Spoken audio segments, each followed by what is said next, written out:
जाबो जी, देख मगर प्यार से ला देखे जाबो जी।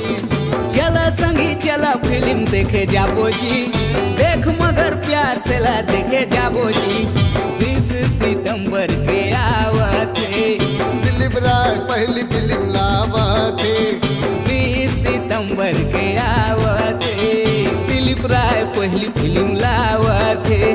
जरा जरा न्योताला झोंक लिहा, चला संगी चला फिल्म देखे जाबो जी, देख मगर प्यार से ला देखे जाबो जी। चला संगी चला फिल्म देखे जाबो जी, देख मगर प्यार से ला देखे जाबो जी।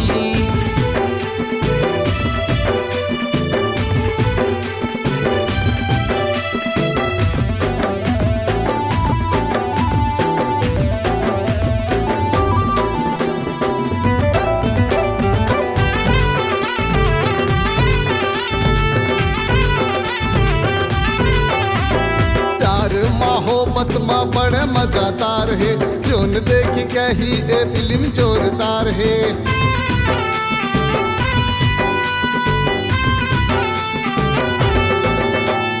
हंसियो कॉमेडी के एमा भर मार है, फिल्म देख जाना है सब एगो हार है। 20 सितंबर के आवत है, दिलीप राय पहली फिल्म लावत है। 20 सितंबर के आवत है, दिलीप राय पहली फिल्म लावत है। झारा झारा न्योताला झोंक लिहा, चला संगी चला फिल्म देखे जाबो जी, देख मगर प्यार से ला देखे जाबो जी। चला संगी चला फिल्म देखे जाबो जी, देख मगर प्यार से ला देखे जाबो जी।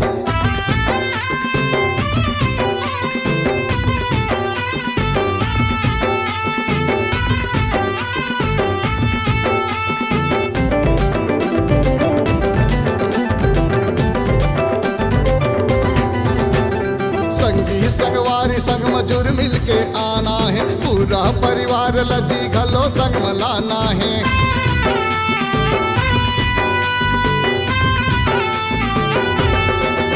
हाँ संगी संगवारी संग मजूर मिलके आना है, पूरा परिवार लजी घलो संग मलाना है। 20 सितंबर के आवत है, दिलीप राय पहली फिल्म लावत है। 20 सितंबर के आवत है, सम्राट भैया घलो संग मयावत है। झारा झारा न्योताला झोंक लिहा, चला संगी चला फिल्म देखे जाबो जी, देख मगर प्यार से ला देखे जाबो जी। चला संगी चला फिल्म देखे जाबो जी, देख मगर प्यार से ला देखे जाबो जी।